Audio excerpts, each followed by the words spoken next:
Hello friends, आज हम बात करेंगे कुछ लोगों में जो बहुत इंटेंस एक्सरसाइज करते भी हैं उसके बावजूद भी वजन कम क्यों नहीं होता। अक्सर आपने देखा होगा बहुत लोग बहुत इंटेंसिव एक्सरसाइज करते हैं, 3-3 घंटे भी एक्सरसाइज करते हैं, लेकिन वेट लॉस नहीं होता हो। तो कौन कौन से ऐसे फैक्टर्स हैं जो इस बात को इन्फ्लुएंस करते हैं कि डिस्पाइट द फैक्ट कि कोई व्यक्ति बहुत एक्सरसाइज कर भी रहा है फिर भी उसका उतना ज़्यादा वेट लॉस नहीं होता जितना वो एक्सपेक्ट करता है, और क्यों थोड़े टाइम के बाद व्यक्ति थक हार जाता है, वजन कम नहीं होता और वो हथियार डाल देता है। तो क्या क्या चीज़ों पर और ध्यान देने की ज़रूरत है, इस पर भी बात करेंगे। क्योंकि अक्सर होता है कि जब हम एक्सरसाइज पर फोकस करते हैं हमको लगता है कि सिर्फ जिम करेंगे, और जैसा कि इंस्टाग्राम पे रील्स पे और यूट्यूब पे रील्स पे आता है कि ये व्यक्ति था जिसका वजन 200 किलो था और उसने एक्सरसाइज कर करके बिल्कुल 6 पैक एब्स बना लिया और लीन एंड थिन बॉडी कर लिया और वो मॉडल की जैसी बॉडी कर लिया। एक्चुअल रियलिटी में ये कभी नहीं होता। एक्चुअल रियलिटी में शायद ही कभी ऐसा देखने को मिलता है। उसका रीज़न ये है कि इसमें बहुत सारे फैक्टर्स हैं जो इसको इन्फ्लुएंस करते हैं। वो सारे फैक्टर्स को डिस्कस करने का प्रयास करेंगे कि रियल लाइफ और रियल लाइफ में क्यों फ़र्क आता है और रियल लाइफ एक्चुअल में क्यों रियल लाइफ में नहीं आ पाती है, इसको हम डिस्कस करेंगे। टॉपिक पर जाने से पहले जो लोग हमारे चैनल पर नए हैं रिक्वेस्ट करूँगा चैनल को सब्सक्राइब करें, वीडियोज़ को लाइक करें, शेयर करें, फॉलो करें, कमेंट करें, पूरा देखें। टॉपिक इंपॉर्टेंट है, इसे एंड तक देखिएगा, एक्सक्लूसिव है, कहीं और नहीं मिलेगा। चलिए शुरू करते हैं। सबसे पहले ये है कि जो आप बहुत ज़्यादा ओवर एक्सरसाइज करते हैं तो कई बार क्या होता है कि आप उसके बाद कंपनसेटरी ओवर ईटिंग कर लेते हैं। आपको ऐसा लगता है कि आपने इतनी एक्सरसाइज कर ली, अब आपको फ्री लाइसेंस मिल गया, आप कुछ भी खा सकते हैं। इसके अलावा ये आपके हंगर हार्मोन्स को भी एक्टिवेट करता है। जब आप बहुत ज़्यादा एक्सरसाइज करते हैं तो आपकी भूख बढ़ाने वाले हार्मोन जैसे ग्रेलिन हार्मोन एक्टिवेट हो जाता है, जिसकी वजह से आप मजबूर हो जाते हैं ज़्यादा खाने को। लोग सबकॉन्शियसली अपने आप को रिवॉर्ड भी करते हैं कि मैंने इतना ज़्यादा आज एक्सरसाइज की, मैंने तो 6 घंटे एक्सरसाइज की, अब तो खाना खाना बनता है, नहीं खाना खाऊंगा तो वजन कम हो जाएगा मेरा, नहीं खाना खाए तो मेरा हेल्थ बिगड़ जाएगी तो मैं खाऊंगा। तो इसके चक्कर में जितनी कैलोरी उन्हें बर्न करी होती है उससे ज़्यादा वो कैलोरी खा लेते हैं। एक बात समझने की ज़रूरत है कि बहुत इंटेंस एक्टिविटी या एक्सरसाइज करने के बावजूद भी ज़्यादातर लोग 500 से 600 कैलोरी से ज़्यादा बर्न नहीं कर पाते। 1 से 2 घंटे भी एक्सरसाइज करोगे तो आप 500 से 700 कैलोरी बर्न करोगे, और सिंगल फास्ट फूड का मील जो आप खा लेते हो उसमें 1000 से ज़्यादा कैलोरी हो जाती है।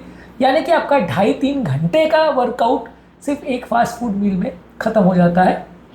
तो ऐसे लोग अगर अपनी कैलोरीज को ट्रैक नहीं करें और अगर प्रोटीन और फाइबर पर फोकस नहीं करें और अपने खाने पर फोकस नहीं करें तो सिर्फ एक्सरसाइज करने से कुछ नहीं होगा। और इसमें प्रॉब्लम एक और चीज़ ये होती है कि जब आप जिम करते हैं तो जिम के ट्रेनर्स का अक्सर फोकस रहता है बॉडी बिल्डिंग पर। उनको बॉडी बिल्डिंग के मामले में आपका रिटर्न दिखाना होता है, तो वो लोग कई बार क्या है आपको ज़्यादा इंकरेज करते हैं कि आप और खाओ। वो ऐसा बोलते हैं कि खूब खाओ और खूब एक्सरसाइज करो। कुछ लोगों के लिए वो वर्क करता है, पर ऑब्वियसली ज़्यादातर लोगों के लिए वो वर्क नहीं करता, क्योंकि ज़्यादातर लोग उतनी ज़्यादा अग्रेसिव एक्सरसाइज कर नहीं पाते। फिल्म स्टार्स के लिए कई बार या एथलीट्स के लिए कई बार ऐसा होता है कि वो 6-6 हज़ार कैलोरी भी खा लेते हैं और फिर भी वो अपना 6 पैक ऐप बना लेते हैं, पर वो एक्चुअल रियलिटी में इसलिए नहीं होता कि उतनी कैलोरी कंज्यूम करने के लिए दिन भर एक्सरसाइज करने की ज़रूरत है, दिन भर ट्रेनर के साथ लगे रहने की ज़रूरत है, जो नॉर्मल आदमी कर नहीं पाता और करता है तो इंजरीज हो जाती है, तो वो आप मैनेज कर नहीं पाते। तो फाइनली वो कैलोरी खाना आपके लिए नुकसानदायक ही हो जाता है और आपका वजन कम होने के बदले उल्टा बढ़ जाता है। बहुत ज़्यादा इंटेंसिव स्ट्रेस करने से बॉडी में स्ट्रेस हार्मोन्स यानी कॉर्टिसोल बनता है। ज़्यादा कॉर्टिसोल बनने से बॉडी में इंसुलिन रेजिस्टेंस प्रोड्यूस होगा जो कि फैट और बढ़ाएगा। इसकी वजह से वेट लॉस करना और ज़्यादा मुश्किल हो जाएगा। यानी कि एक्सरसाइज को यदि हम rest, yoga, deep breathing exercise और अच्छी स्लीप के साथ मर्ज करें, स्ट्रेस हार्मोन्स को कम करें, तो ज़्यादा बेटर रिजल्ट्स मिलेंगे।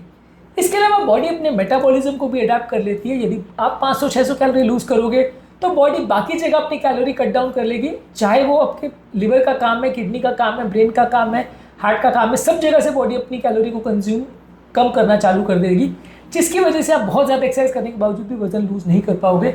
इंटेंसिव एक्सरसाइज करके भी 2-2 घंटे भी लगे रह के आप 500, 700, 800 कैलोरी बर्न करोगे, बॉडी बहुत आराम से अपना कैलोरी कंजम्पशन को उससे भी कम पे ले आएगी और आप फिर उसके बाद मेहनत करते रह जाओगे, आपको रिजल्ट्स नहीं मिलेगा। आप कैलकुलेट करोगे आज मैंने 800 कैलोरी लगाया तो इस हिसाब से 7,500 कैलोरी जो कि 1 किलो होता है वो कम करने में मुझे लगभग 8-9 दिन लगने चाहिए, तो मेरा 1 महीने में 4-5 किलो कम हो जाना चाहिए। बॉडी मेटाबॉलिज्म इतना कम कर लेगी कि आपका कई बार जितना आपने कैलोरी कंज्यूम किया उसमें वजन लॉस अगर हुआ भी तो नेट कैलोरी डेफिसिट में भी 100 या 200 कैलोरी बचता है, जिसकी वजह से आपका 3-3 महीने में भी 1 किलो कम हो जाए तो बड़ी बात है। और फिर कभी कभार आपने ओवर ईटिंग कर ली तो वो कैलोरी डेफिसिट चला जाता है, तो आपका जो लक्ष्य था वो छूट जाता है और आप बॉडी की एडेप्टेशन की वजह से आप अपने लक्ष्य में कामयाब नहीं हो पाते। और ये एडेप्टेशन 2-3 दिन में ही चालू हो जाता है। ऐसा नहीं है कि एडेप्टेशन कई दिनों, हफ्तों के, महीने के बाद चालू होता है। ये 2-3 दिन के अंदर ही चालू हो जाता है और बॉडी अपना मेटाबॉलिज्म को स्लो कर देती है, जिसकी वजह से आपका एक्सरसाइज करना वेस्ट हो जाता है। इसके लिए आपको कोशिश ये करनी चाहिए कि बीच में हाई इंटेंसिटी, लो इंटेंसिटी ये दोनों एक्सरसाइज को साइक्लिंग करते रहे और बहुत ज़्यादा ओवर ट्रेनिंग नहीं करें ताकि बॉडी अपनी कैलोरी और मेटाबॉलिज्म को कट डाउन करने के लिए मजबूर ना हो जाए। इसके अलावा आप कई बार अगर सिर्फ कार्डियो पर अगर फोकस करते हैं, यानी कि सिर्फ दौड़ने भागने वाली एक्सरसाइज पर फोकस करते हैं और मसल बिल्डिंग पर फोकस नहीं करते, तो वैसे केस में कई बार बॉडी अपनी मसल बिल्ड नहीं करती है, जिसकी वजह से लोगों का मेटाबॉलिज्म लो ही रहता है और इसकी वजह से कई बार मसल लॉस भी हो जाता है, थोड़ा बहुत मेटाबॉलिज्म लोअर हो जाती है और वेट लॉस में आपको इफेक्ट या रिजल्ट नहीं मिलता है। जबकि आप अगर स्ट्रेंथ ट्रेनिंग करोगे और मसल बिल्डिंग करोगे और मॉडरेट कार्डियो करोगे, यानी हफ्ते में 3 से 4 दिन आप स्ट्रेंथ ट्रेनिंग करोगे और 2 से 3 बार कार्डियो करोगे, तो आपको ज़्यादा बेटर रिजल्ट्स मिलेंगे और आपका वेट लॉस ज़्यादा अच्छा हो पाएगा और आपका मसल मास भी बिल्डअप हो जाएगा।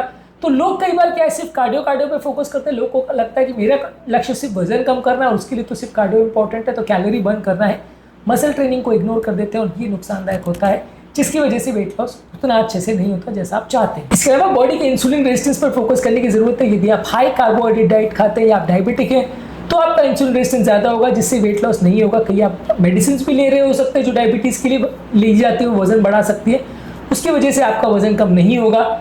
इंसुलिन रेजिस्टेंस की वजह से आपको बहुत ज़्यादा कमजोरी, सुस्ती होगी, शुगर क्रेविंग होगा, पेट पर फैट बहुत ज़्यादा होगा, जिसकी वजह से आप अपना वजन कम नहीं कर पाओगे। इंटरमिटेंट फास्टिंग करके, टाइम रिस्ट्रिक्टेड ईटिंग करके, लो कार्ब डाइट लेके आप इंसुलिन सेंसिटिविटी को इंप्रूव करेंगे तो आपको बेटर रिजल्ट्स मिलेंगे। इसके अलावा कई लोग की नींद प्रॉपर पूरी नहीं होती। लोग सुबह 5-5 बजे उठ के एक्सरसाइज करते तो नींद प्रॉपर पूरी नहीं होती। जब नींद पूरी नहीं होती तो हंगर हार्मोन बहुत ज़्यादा बढ़ जाते हैं, आप जंक फूड और खाने लग जाते हो। इसकी वजह से कई बार आप लेट नाइट खाना खाते हो, इससे इंसुलिन स्पाइक्स बढ़ जाते हैं। जो लोग शाम को जिम जाते हैं, लेट नाइट 9-10 बजे खाते हैं तो इंसुलिन स्पाइक्स बढ़ जाते हैं, शुगर स्पाइक्स बढ़ जाते हैं, फैट बर्निंग स्लो हो जाता है और आपका ओवरऑल प्रॉपर स्लीप शेड्यूल नहीं हो पाता, जिससे कि वजन बढ़ता है। तो प्रॉपर स्लीप शेड्यूल मेंटेन करना भी ज़रूरी है वजन कम करने के लिए। कई लोग के अनहेल्दी गट बैक्टीरिया होते हैं, यानी पेट में बैक्टीरिया खराब होते हैं, डिसबायोसिस होता है, जिसकी वजह से भी वेट बढ़ता है, जिसकी वजह से भी बॉडी में इन्फ्लेमेशन होता है।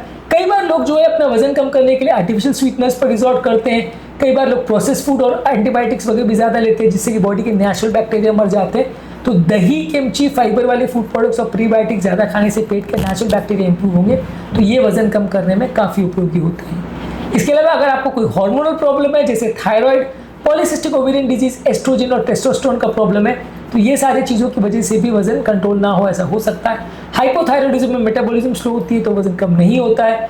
पॉलीसिस्टिक ओवेरियन डिजीज में इंसुलिन रेजिस्टेंस होता है तो फैट स्टोरेज होता है। टेस्टोस्टेरोन लेवल लो होने से मसल मास बिल्ड नहीं होता तो भी वजन कम नहीं होता। कई बार लोग खाने में प्रोटीन इंटेक प्रॉपर नहीं करते, जिससे मेटाबॉलिज्म स्लो रहता है और खाने की क्रेविंग ज़्यादा होती है। खाने में विटामिन डी, मैग्नीशियम और आयरन की कमी होने से भी आपकी एनर्जी लेवल्स कम रहती है और फैट बर्निंग कम रहता है, जिसकी वजह से आपका ओवरऑल वजन कम नहीं होता। तो आपको हाई प्रोटीन डाइट, लीन और फैट फ्री प्रोटीन्स, अंडे, लेग्यूम्स यानी दालें, नट्स और डेयरी प्रोडक्ट ज़्यादा लेने चाहिए। बॉडी के इलेक्ट्रोलाइट्स और बॉडी के इंपॉर्टेंट मैग्नीशियम, कैल्शियम और आयरन को प्रोवाइड करेगा, जिससे आपका मेटाबॉलिज्म बेटर होगा और वजन जल्दी कम होगा। तो मॉरल ऑफ द स्टोरी ये है कि इंस्टाग्राम पे और फेसबुक पे या यूट्यूब पे जो रील्स आती हैं कि आपने खूब एक्सरसाइज करी और वजन कम हो जाता है, वो एक्चुअल रियलिटी में नहीं होता। साथ में पर्दे के पीछे बहुत सारी डाइटिंग इन्वॉल्व होती है, बहुत सारा प्रॉपर डाइट ट्रेनिंग इन्वॉल्व होता है, जो आपको उसमें नहीं दिखाया जाता है। हमेशा ये जानिए कि एक्सरसाइज का रोल वजन कम करने में 20% है, डाइट का रोल 80% है। यदि आप डाइट पर फोकस नहीं करोगे और हिडन बीमारियों पर फोकस नहीं करोगे तो वजन कम नहीं होगा, आप कितना भी लगे रहो। और कई लोग जो सोचते हैं कि मेरा वजन कम नहीं होगा, मेरे को तो आर्थराइटिस की प्रॉब्लम है, मेरा तो एक्सरसाइज कर ही नहीं सकता, तो वजन कैसे कम होगा। तो वैसा भी नहीं है। आप अगर डाइट पर फोकस करो तो धीरे धीरे करके आपके पेन भी चले जाएंगे, वजन में भी फायदा मिलेगा और आपके आर्थराइटिस वगैरह जैसी प्रॉब्लम्स में भी फायदा मिलेगा। ओवरऑल आपको कार्डियो एक्सरसाइज भी करनी है, स्ट्रेंथ ट्रेनिंग भी करनी है, नींद भी प्रॉपर रखनी है, मेंटल स्ट्रेस को भी कम करना है, हार्मोन्स का मेटाबॉलिज्म प्रॉपर रखना है, इंसुलिन रेजिस्टेंस को ओवरकम करना है, ओवर ईटिंग नहीं करनी है और अपने पेट की हेल्थ का भी ध्यान रखना है, प्रॉपर फूड्स का भी ध्यान रखना है। ये सारी चीज़ें करके आप वेट लॉस पे प्रॉपर रिजल्ट्स पा पाओगे। यदि आप ये सब चीज़ों में कोई भी चीज़ में गलतियाँ करते हैं तो आप मेहनत करते रहोगे लेकिन आपको रिजल्ट्स नहीं मिलेगा। तो प्रॉपर सिर्फ फिटनेस ट्रेनर की ज़रूरत नहीं होती, प्रॉपर डाइटिशियन की भी ज़रूरत होती है और प्रॉपर नॉलेज की भी ज़रूरत होती है एक प्रॉपर ट्रेनिंग के लिए और प्रॉपर वे में अपने वजन को कम करने के लिए। आज के टॉपिक में हमने बात करी कि क्यों ऐसा होता है कि बहुत ज़्यादा एक्सरसाइज करने के बावजूद भी लोग अपने वजन को कम नहीं कर पाते, क्या इसके साथ एसोसिएटेड प्रॉब्लम्स है और क्या क्या चीज़ें लोगों को करनी चाहिए बेटर रिजल्ट्स पाने के लिए। उम्मीद करूँगा कि आज के टॉपिक में कुछ नई बातें जानने को मिली होगी। जो लोग हमारे चैनल पर नए हैं मैं रिक्वेस्ट करूँगा कि चैनल को सब्सक्राइब करें, वीडियोज़ को लाइक करें, शेयर करें, फॉलो करें, कमेंट करें, पूरा दें।